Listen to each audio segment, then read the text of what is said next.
Hey guys, welcome to the channel, welcome to another video. Yes, it's that time of the week again. It may be a new setting, but it is that time of the week again where we talk about the Premier League games that are coming up this weekend. Another round of exciting and intriguing Premier League fixtures are once again upon us as this upcoming weekend draws ever closer. Big games affecting the entirety of the table so far as the early start of the season begins to take shape, and this is obviously the video where I talk about every single game and talk about how I think they will end and give my predictions on how I think the results will go. Before we get into all of that though, I would like to remind you all to please like the video and also subscribe if you're new. Both of them always have been greatly appreciated, and of course I encourage you to get involved in the comments section. Your thoughts, comments, opinions, but most of all, of course, your predictions on this Premier League predictions video will, of course, make for great and interesting reading. But without further ado, let's get on with the predictions. Alright, first up, we are at Selhurst Park for the 3 o'clock games. We're diving into the 3 o'clock games because there's no lunchtime kickoff on Saturday. We have got Crystal Palace against Fulham, and of course this is going to be an interesting game because Palace are coming to this game off the back of a defeat against Aston Villa last weekend by 3-1, whilst Fulham were victorious against Premier League new boys Luton in a 1-0 victory for Marco Silva's side. Intriguing game. Hopefully Roy Hodgson is back for this one. But again, it's going to be very interesting. We know that obviously Palace can be extremely difficult to face when they're at home, when they're at Selhurst Park. The crowd can be on their side. It can give them an extra dosage of energy, and it can be very hostile for any opposition. And with this being a bit of a London derby of sorts, it could obviously add to the extra heat and the extra element of this fixture that provides. Big game, interesting for Fulham, of course. I think they lack a genuine and consistent goal scorer up front. We'll obviously have to wait and see whether or not Raul Jimenez does start to show them kind of credentials again of what he did show a few years ago. But we'll have to wait and see on that level. I'm going to give the edge, though, to Crystal Palace because they are at home, and I think they can be extremely difficult to face when they're at home. So that's where my money is going for this one. I'm going to say Palace win this game by 2-1. Next up, Premier League new boys Luton Town are going to be taking on Wolverhampton Wanderers at home. Luton, of course, still without a win this season. Both sides come into this game off the back of defeats. Luton are yet to get even a single point on the board. And last weekend, of course, they lost 1-0 to Fulham. Wolves, on the other hand, lost 3-1 to Liverpool in their game last weekend. So both sides are looking to get back to winning ways in this one. Luton are looking to get at least their first point on the board at least. Or points if they obviously win. So this one has got a lot riding on it. Wolves need to obviously get more points on the board to obviously boost their chances of survival, which they already seem to be in a relegation battle right off the bat. Luton, of course, are looking to just settle the nerves down a little bit and get their first points on the board. I think they'll get it in this one. I think they'll get it. I think it's going to be very tough to see where they're going to get points from, but I think they'll get at least a point here. Maybe you're going with my gut rather than my head on this one. I think if you're leaning more towards who will win it, you probably will be leaning more towards Wolves. But I think Luton will get their first point on the board, and that is why I'm going to go for a 1-1 draw in favour of no one, because it's a draw. Next up, we're off to the Etihad Stadium. It is Manchester City taking on Nottingham Forest, and this should be one of the more favourable and more, with all due respect to Forest, easier results to predict this weekend. No one is probably expecting Forest to get anything from this game. City are unbeaten this season. They are the only side in the Premier League to remain perfect, and they've had a pretty good week at that. And they come up against the Forest side, who played very well on Monday night, but ultimately only got a point to show for their efforts. 1-1 against Burnley. It finished on Monday night. In their game there at the City ground, and as we know, away from home, Forest aren't exactly that great. And so when they're coming up against a Manchester City side who are formidable at the best of times, but especially when they're at home, it is hard to see why and how Forest will get something from this game. It will be an extremely difficult task, not impossible, not a foregone conclusion, but you would be very surprised if City were to drop any points in this one, although hopefully they do. But at the same time, I can't see it happening. And that is why I've got to go with a 3-0 victory in favour of Pep Guardiola's side. Julian Alvarez and Erling Haaland to continue their formidable start to this season. Next up, the first of 2 evening clashes for your Saturday night viewing. First up, we have got Brentford against Everton. Big game for both sides. Both sides coming into this game off the back of 1-0 defeats last weekend. Brentford lost 1-0 to Newcastle. Everton lost 1-0 to Arsenal. Both sides looking to get back to winning ways in this fixture. Look, we know that when Brentford are at home, they can sometimes turn on the style. If they're in the mood for it, they can be very dangerous and they can be absolutely ruthless when they want to be. Everton, we know that they could be direct. We know that they could be physical. We know that they can be very awkward for any opposition. This could make for a very intriguing game between two sides that play slightly differently. In saying that, you probably have to give the edge to Brentford being at home, and that's where I'm going to put my money. As much as I think that Everton can take a point away from this game, I have to give the edge to Brentford being at home. For Everton, if they can find some consistency up front and in terms of their goal scoring output, maybe the return of Dominic Calvert-Lewin will be genuine this time, and hopefully for them it's like he will be back and he will be injury free for a very, very, very, very long time. Or maybe the new signing Beto can maybe work out for them. Is it going to be a two up front sort of deal? Is it going to be a one and rotate kind of deal? Only time will tell on what Sean Dyche is really thinking in that regard. But at the same time, they need to get some consistency up front. Until then, it's going to be tough for them. Brentford to get the win here. Brentford to bounce back from their defeat last weekend. And that is why I'm going to say that the Bees win this game by 2-1. And for our second evening viewing on Saturday, we are at Turf Moor. It is Burnley against Manchester United. Big game, this one. And if you're looking for narrative and storyline in this, of course, look no further than the Burnley manager, Vincent Kompany. An old foe of Manchester United's. I'm sure he's not going to get exactly a warm reception from the travelling Manchester United fans that are going to be in attendance for this game. But other than that, footballing wise, for Burnley, they picked up their first point of the season and their first points in returning to England's top flight division with a 1-1 draw against Nottingham Forest on Monday. Whilst for Manchester United, it has been a dreadful week. Losing 3-1 to Brighton last weekend, and then of course losing 4-3 to Bayern in the Champions League this week. They are looking to get back to winning ways in this one.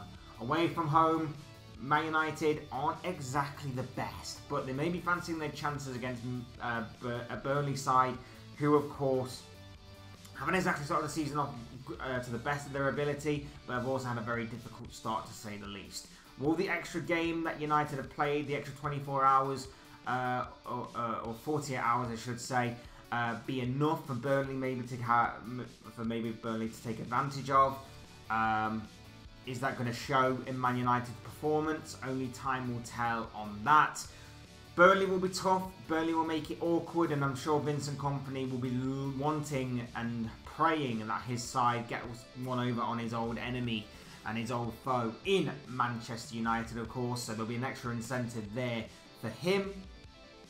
But in saying that, I think with Højlund getting on the score sheet midweek, I think with him starting off the season pretty good and starting off his United career pretty good, I'm going to lean more towards United winning this one. I think they get back to winning ways here. So I'm going to go with a 2-1 victory in favour of Manchester United and Erik Ten Hag. And I'm going to say that he gets back to winning ways.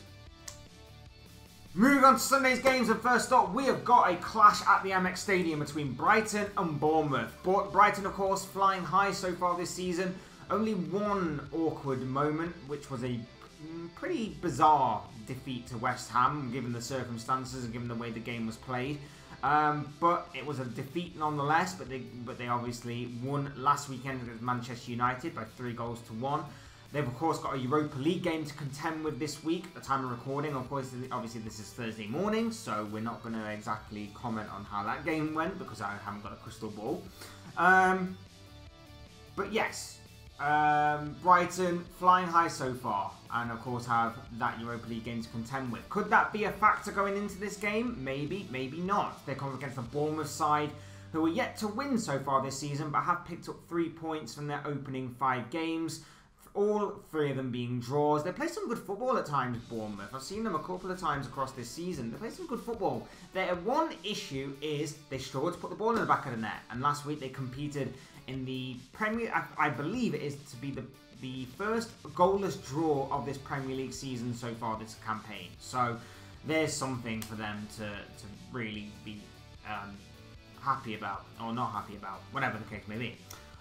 Big point though. Big point against Chelsea, of course, for Bournemouth. They could have felt like it might have been more had it not been for some goalkeeping heroics by Robert Sanchez and the Chelsea goal, or if they'd took their chances better. But like I say, that seems to be the one issue that Bournemouth have. Other than slight defensive issues, which we know about, putting the ball in the back of the net on a consistent enough basis seems to be Bournemouth's main issue this season. So we'll have to wait and see how that goes.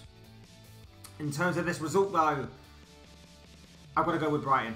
Brighton are the more favourable ones. Again, this might be one of the more favourable ones to predict this weekend. Not saying it's a foregone conclusion by any means. Maybe this could be the game where things start to click for Bournemouth and we're going to see a possession versus direct approach. Brighton have all the possession, Bournemouth try and hit them on the counter, and maybe Bournemouth take their chances, similarly to what West Ham did to the Seagulls earlier on in this season.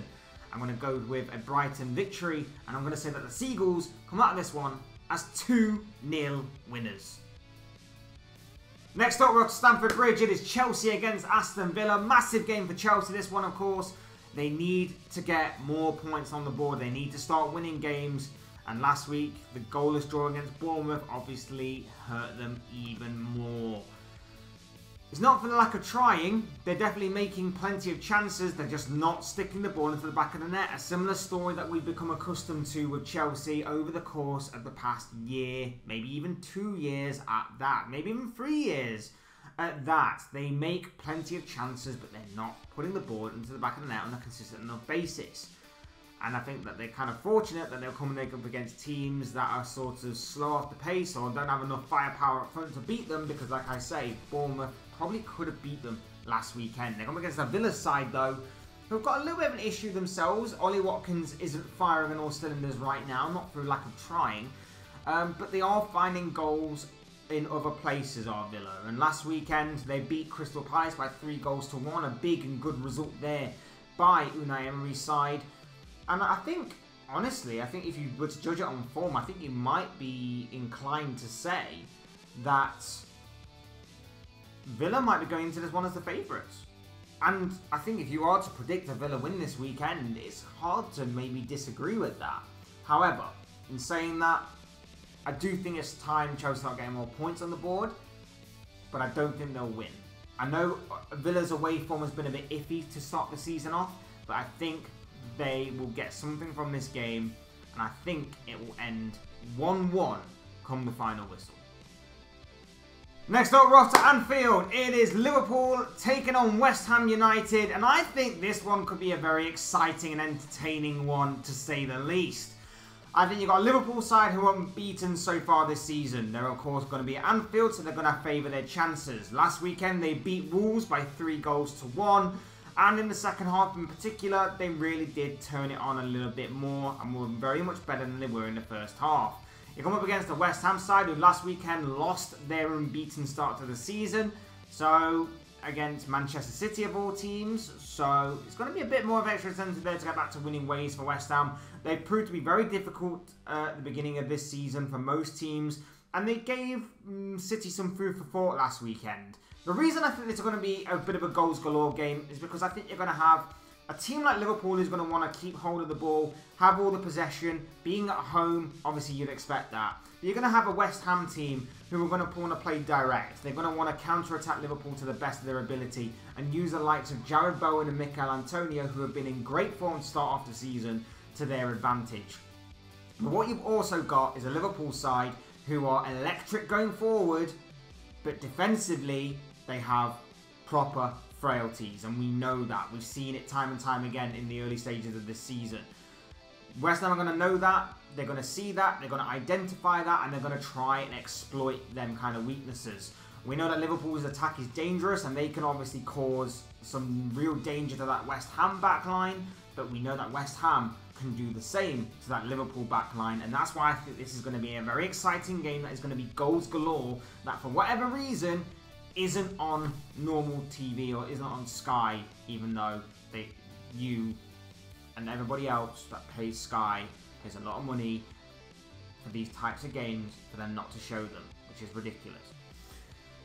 In saying that though, like I say, goals galore, I'm going to have to back Liverpool because they're at home, but it's going to be a scrappy 3-2 win in favour of Jurgen Klopp's side. The penultimate game on this list will see Sheffield United play host to Newcastle United.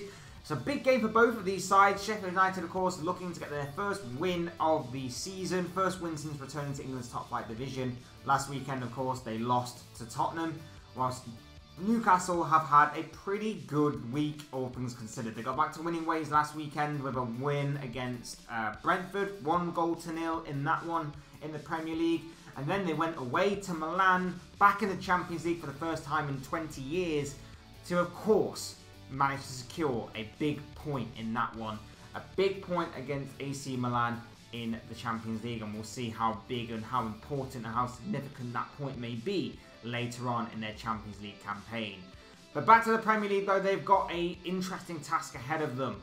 A difficult task in terms of Sheffield United, who are going to be tricky, they're going to be awkward, and it's all going to be about whether or not Newcastle can break down a stubborn Sheffield United defence, and whether or not they can keep out a direct approach from Sheffield United in terms of counter-attacking.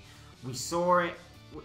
We're going to see it in the Liverpool game. I talked about it there. I think we're going to see it in the Brighton game as well. We're probably going to see a similar sort of story here. Newcastle having all the ball, Sheffield United looking to counter.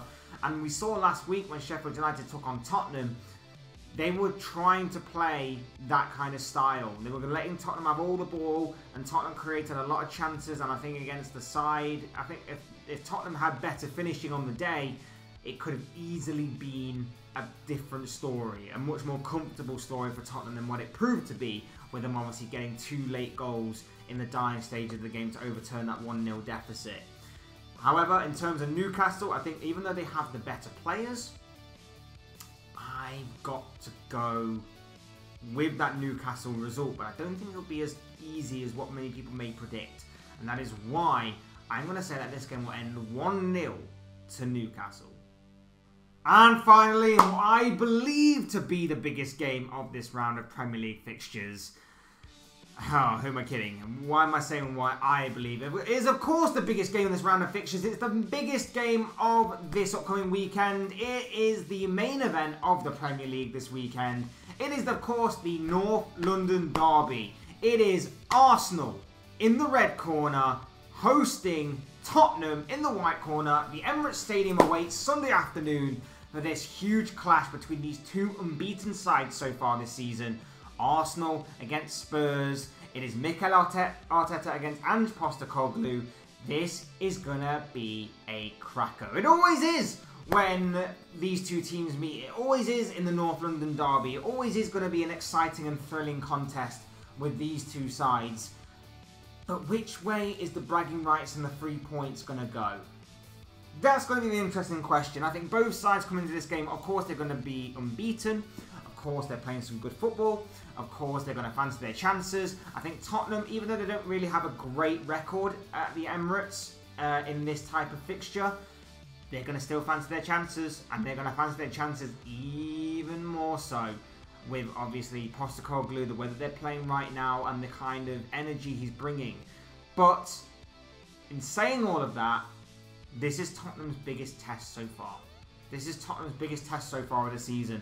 And although I will say that there is more pressure on Arsenal to get the result than Tottenham, because obviously Arsenal are the ones that are seemingly going to be the ones tipped to challenge for the Premier League title and challenge for Manchester City for that title this season. And so they need to win games like this. There is still pressure on Tottenham to see how far they've come. They've had a very good start to the season. They've played some great stuff under Postecoglou so far during the campaign. But in saying all of that, they will want to get one over on their biggest rivals in this way, in this fashion, with the manager and with the players that they have. It's interesting because I think both of these sides lack a certain special quality in the final third. I think attacking-wise, we've seen Tottenham stutter a little bit this season, and we've also seen Arsenal stutter. And that sounds crazy because obviously they've won 4 out of their 5 games and drawn only 1. But at certain times this season, they really could have got more goals to add to their tallies, but they haven't. In saying that, defensively, I think Arsenal are a bit more solid than Spurs. But that midfield battle is going to be intriguing and very exciting to say the least. And I, for one, cannot wait to watch this fixture play out this weekend. It's going to be interesting. It's going to be exciting. And like I say, I think even though Spurs don't have exactly a great record at the Emirates, I think they're going to fancy their chances. And I think they're going to be very optimistic going into this one. As far as the result goes, I think I'm praying this game is going to be like a basketball game. I hope it's going to be end-to-end. I hope it's going to be exciting, entertaining, high, intense football that's going to be played out between both of these sides. That's going to be end-to-end. There's going to be chances at both ends. And it's going to be a very exciting game for the neutrals. A draw, I think, wouldn't be too far out the realms of possibility. I think Tottenham probably could get a draw from this. However, I think there's something about Arsenal this season, their grit, their determination, and their willingness to go to the final second of the game. That seems to suggest to me that they may just have a little bit more, and especially defensive stability. I think they have a bit more defensive stability as well than what Spurs have. And that is what I think will get them across the finish line and get the 3 points. Which is why I'm going to say that this game will end 2-1 in favour of the Gunners. But of course, as I always say, these are just the thoughts, comments, opinions, predictions, feelings, whatever you want to call it, of this guy. I want to know what you guys think. What do you make of all the games that are coming up this weekend? What are your own thoughts, your comments, opinions? But most of all, of course, this is a Premier League predictions video. So what are your predictions coming up this weekend in what is set to be another round of exciting and intriguing Premier League fixtures? I'd love to read them all because I'm sure they'll make for great and interesting reading down below in that comment section. So do get involved down there. Otherwise, hit the like button on the way up if you enjoy the video. Subscribe if you're new or want to see more content like this. Both things are always and probably greatly appreciated. And as always, thank you all so much for watching and listening. I've been Fletch. This has been another Fletch Talks video. I will see you all again soon in another video or live stream or whatever it may be. Cheers, guys. Have a good one. Enjoy this weekend's Premier League football, and I will see you all again soon. Very, very soon. Take care. See you soon.